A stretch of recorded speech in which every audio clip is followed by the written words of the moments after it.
Hello hi welcome to my channel. నేను మీ ఉదయ్, మీ solar expert. నా last వీడియోలో మనం MC4 కనెక్టర్స్ గురించి డిస్కస్ చేసుకునేటప్పుడు ఈ DC కేబుల్ గురించి మాట్లాడుకున్నాం. సో ఈరోజు ఈ వీడియోలో ఈ DC కేబుల్ యొక్క అప్లికేషన్ ఏంది సోలార్ ఫీల్డ్లో అనేది నేను మీకు ఒకసారి డీటెయిల్గా చెప్తాను. Please watch.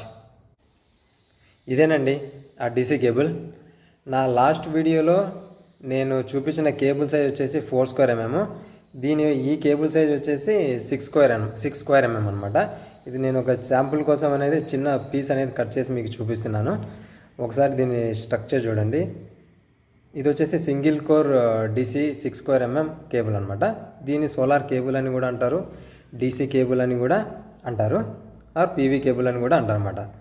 సో ఈ కేబుల్ వచ్చేసి మనం సోలార్ ప్యానల్స్ నుంచి DC కరెంట్ పాస్ అవ్వడానికి, DC వోల్టేజ్ పాస్ అవ్వడానికి ఈ కనెక్టర్స్, ఈ టైప్ ఆఫ్ కేబుల్ అనేది మనము యూజ్ చేస్తాం. సోలార్ ప్యానల్ నుంచి DC డిస్ట్రిబ్యూషన్ బాక్సెస్ నుంచి ఇన్వర్టర్ DC ఇన్పుట్ వరకు ఈ DC కేబుల్ అనేది మనం సోలార్ ఇన్స్టాలేషన్లో మనం ఈ కేబుల్ అనేది యూజ్ చేస్తూ ఉంటాం అనమాట.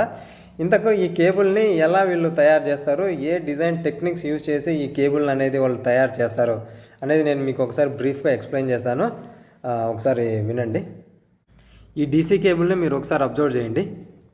ఇవి వచ్చేసి కాపర్ ఫ్లిన్స్ అనమాట. ఈ కాపర్ ఫ్లిన్స్ పైన ఒక ఇన్సులేటింగ్ మెటీరియల్ అనేది ఉంటుందన్నమాట. దానిపైన వచ్చేసి ఈ షీల్డ్ వచ్చేసి ప్రొటెక్టివ్ లేయర్. సో ఇది మొత్తం కాపర్ ఫ్లిన్స్ వచ్చేసి మొత్తం 2 లేయర్స్తో కవర్ అయ్యింది. అది ఒకటి వచ్చేసి ఇన్సులేషన్ లేయర్ వచ్చేసి, ఇంకొకటి వచ్చేసి ప్రొటెక్టివ్ లేయర్ అనమాట.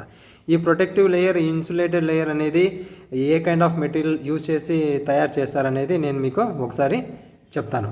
సో మెయిన్గా ఈ కాపర్ DC కేబుల్ అనేది డిజైన్ చేయడానికి 4 డిఫరెంట్ కైండ్ ఆఫ్ టెక్నిక్స్ అనేది వాడతారనమాట.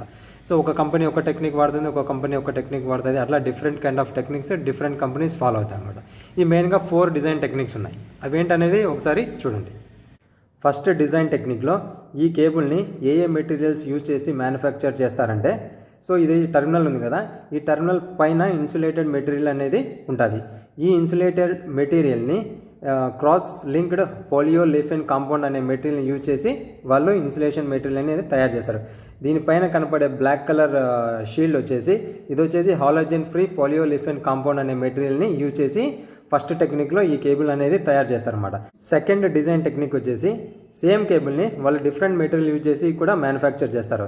ఇందులో ఏమంటే ఈ టర్మినల్స్ పైన ఉన్న ఇన్సులేటెడ్ మెటీరియల్ అండ్ ఈ ప్రొటెక్టివ్ షీట్ వచ్చేసి 2 లో స్మోక్ జీరో హాలోజిన్ అనే మెటీరియల్ని యూజ్ చేసి తయారు చేస్తారన్నమాట. ఇదేం చేస్తుందంటే యూవీ ప్రొటెక్షన్ ఇస్తుంది, అలాగే ఓజోన్ ప్రొటెక్షన్ కూడా దీనికి ఈ డిజైన్లో ఈ కేబుల్కి అనేది ఉంటుంది అనమాట.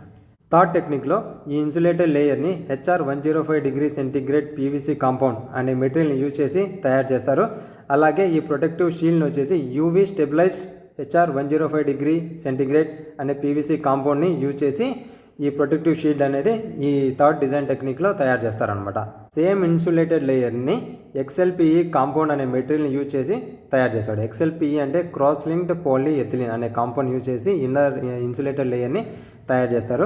అలాగే ఈ ప్రొటెక్టివ్ షీల్డ్ వచ్చేసి UV స్టెబిలైజ్డ్ కాంపౌండ్ అనే మెటీరియల్ని యూజ్ చేసి ఈ ప్రొటెక్టివ్ షీల్డ్ అనేది వాళ్ళు తయారు చేస్తారన్నమాట.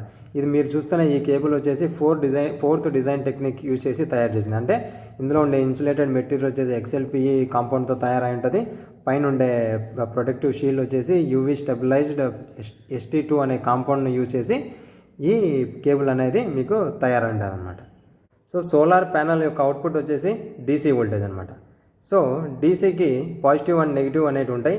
అదే మీరు AC సైడ్ చూసుకుంటే ఫేజ్ అండ్ న్యూట్రల్ అనేటివి ఉంటాయి. సో ఇక్కడ మనం సోలార్ ప్యానల్ నుంచి వచ్చే అవుట్పుట్ DC కాబట్టి, సో ఈ DC పవర్ని క్యారీ చేసేదానికి మనకు DC కేబుల్స్నే యూజ్ చేయాలి.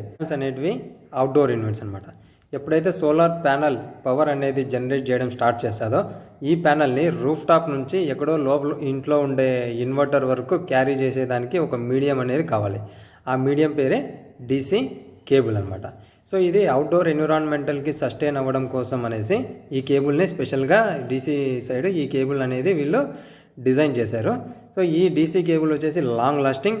దీని యొక్క లైఫ్ వచ్చేసి ఆల్మోస్ట్ 30 years ఉంటుంది. ఈ కేబుల్ వచ్చేసి డిఫరెంట్ ఎన్విరాన్మెంటల్ కండిషన్స్లో కూడా ఈ కేబుల్ అనేది విత్ స్టాండ్ అవుతాం. అంటే మనకు -40 డిగ్రీ సెంటీగ్రేడ్ నుంచి ఆల్మోస్ట్ 120 డిగ్రీ సెంటీగ్రేడ్ వరకు క్లైమేటిక్ కండిషన్స్ ఎలా ఉన్నా కూడా ఈ కేబుల్ అనేది విత్ స్టాండ్ అవుతుంది. ఇంకొకటి వచ్చేసి ఈ కేబుల్ వచ్చేసి యూవీ స్టెబిలైజ్డ్, అది ఓజోన్ ప్రొటెక్షన్ కూడా అనమాట. ఓజోన్ ప్రొటెక్షన్ అంటే ఏంటంటే దీనికి వచ్చేసి సాగే గుణం అనేది కూడా ఉండదు. ఎన్ని రోజులు ఉన్నా కూడా ఈ కేబుల్ వచ్చేసి సాగదు. ఎప్పుడైనా ఫైర్ యాక్సిడెంట్స్ అనేవి జరిగినాయి అనుకోండి, ఈ డీసీ కేబుల్ వచ్చేసి తక్కువ స్మోక్ని రిలీజ్ చేయగలుగుతాయి, అలాగే తక్కువ టాక్సిక్ అనమాట. ఈ కేబుల్స్ అనేవి ఎలా తయారు చేస్తుంటారంటే ఇవి హెవీ థర్మల్ అండ్ మెకానికల్ లోడ్స్ని కూడా విత్ స్టాండ్ అయ్యేలాగా ఈ కేబుల్స్ అనేటివి వీళ్ళు తయారు చేస్తారనమాట. అలాగే ఈ కేబుల్స్ వచ్చేసి సాల్ట్ వాటర్ రెసిస్టెంట్, అలాగే ఆల్కలైన్ సొల్యూషన్స్కి అండ్ యాసిడ్స్కి కూడా ఇవి రెసిస్ట్ అయి ఉంటాయి. ఇప్పుడు ఈ కేబుల్ యొక్క టెక్నికల్ పారామీటర్స్ గురించి మనం తెలుసుకుందాం.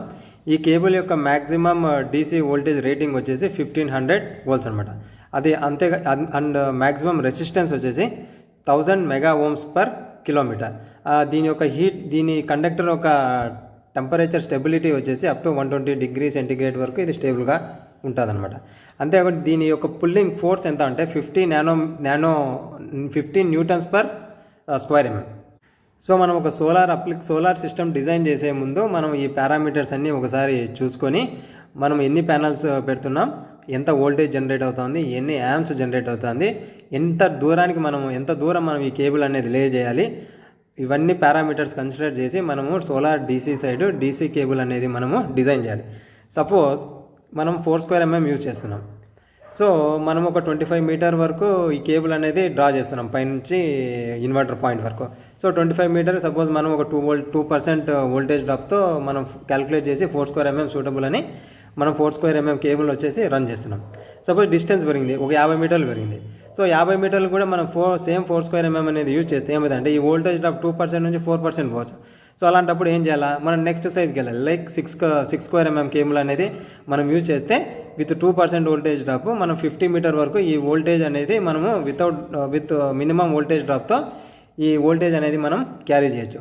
సో మీరు ఏదైనా సోలార్ సిస్టమ్ అనేది డిజైన్ చేసుకునేటప్పుడు ఈ కేబుల్స్ మీరు సీరియస్గా తీసుకోవాలి. ఎందుకంటే సోలార్ ప్యానల్ ఏ క్వాలిటీ అయినా కానీ, ఇన్వర్టర్ అనేది ఎటువంటి క్వాలిటీ అని ఏ ప్రీమియం బ్రాండ్ యూజ్ చేసినా సోలార్ ప్యానల్ నుంచి జనరేట్ చేసే పవర్ త్రూ కేబుల్స్ ద్వారానే ఇన్వర్టర్కి వెళ్ళాలి. సో ఇప్పుడు మోనోక్రిస్టలిన్ సోలార్ ప్యానల్స్ యూజ్ చేస్తారు, మీకు 20% ఎఫిషియన్సీ పవర్ వస్తుంది. ఇన్వర్టర్ వచ్చేసి 99% ప్రీమియం బ్రాండ్ మీరు తీసుకున్నారు, బట్ మధ్యలో కేబుల్ అనేది మీరు సరిగా డిజైన్ చేయకపోతే టోటల్ పవర్ అనేది లాస్ అవుతుంది అన్నమాట. సో కేబుల్ అనేది మీరు చాలా సీరియస్గా కన్సిడర్ చేయాలి సోలార్ డిజైన్లో. సో మీరు సోలార్ సిస్టమ్ డిజైన్ చేసుకునేటప్పుడు ఒక మంచి ఎక్స్పర్ట్ని కన్సల్ట్ అయ్యి ఒక మంచి సిస్టమ్ అనేది మీరు డిజైన్ చేసుకోండి. I hope friends DC cables గురించి నాకు తెలిసిన బేసిక్ థింగ్స్ అన్నీ నేను మీతో షేర్ చేసుకున్నాను. మీకు ఈ వీడియో నచ్చినట్టయితే please do like, share and subscribe my channel. Thank you for watching my channel.